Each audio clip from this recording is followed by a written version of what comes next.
Hey guys, I'm Brandon. I'm one of the co-founders of Riot.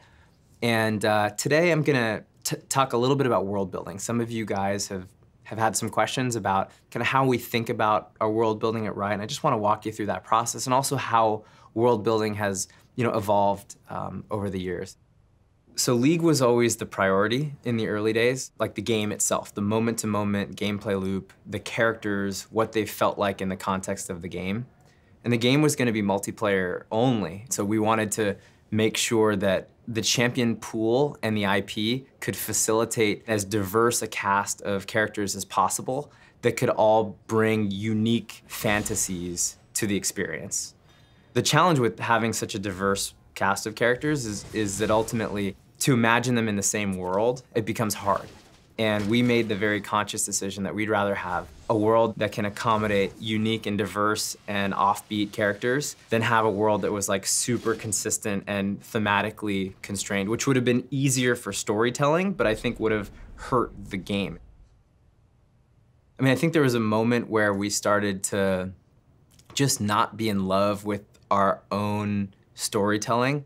Early on, we kind of felt like we needed a premise for the world that explained who the characters were and why they were there. And I think in retrospect, like that was constraining and it was kind of a mistake. And the problem was like we were trying to sort of wrap up all of these disparate game mechanics that were part of a bunch of systems that made a game fun with a story veneer. And it's sort of over-explaining, like we often compare that to like midichlorians in Star Wars, where it's like we don't necessarily ever need to know like how the Force works scientifically, biologically, et cetera. Like, it's okay that it's like magic in space, like that's awesome. And I think we did that.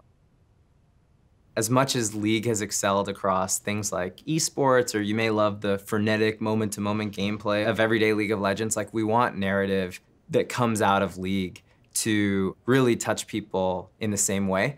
And we don't think we're there yet. So we're making a lot of investments internally to kind of build some of these muscles so that in the coming years, like there's gonna be a lot of content that is story first. And it might not even be in the game, it's gonna be around the game where we're hoping to really capture people's imagination and kind of deliver on the promise of some of the bold characters that we've all grown to love in League of Legends. I think we've made a ton of progress building out the places in the world and making sure that they have a lot of sort of rich history and meaning and very unique individual kind of components that contrast and complement the rest of the world. Places that are actually gonna live up to the champions that they're meant to like support and provide a canvas for. I think the evolution of Bilgewater has been interesting. We made a pirate character in Gangplank. We wanted an ADC that was really emphasizing gunplay, and we dropped Misfortune into the game, and we were really attached to. We loved the name Misfortune, but they were sort of like two, to be honest, like tropey pirate characters. And over time, we really wanted to understand this Bilgewater place. Like, what was it gonna be? We wanted something different and something evolved. And so we spent a lot of time building up this place that was gonna be this laissez-faire, black market kind of trade hub with, this mix of like transient inhabitants from all over the world and locals with some really interesting sort of backgrounds and stories. And I think today, like we've made a lot of progress towards turning Bilgewater into kind of an interesting place that has a lot of like richness and depth and storytelling possibilities. And I think what's interesting about that effort is as time has gone by, we've used that storytelling background in Bilgewater to rethink Gangplank and rethink Misfortune and make them more interesting, make them thematically make more sense and also just from a narrative standpoint have a place in our world.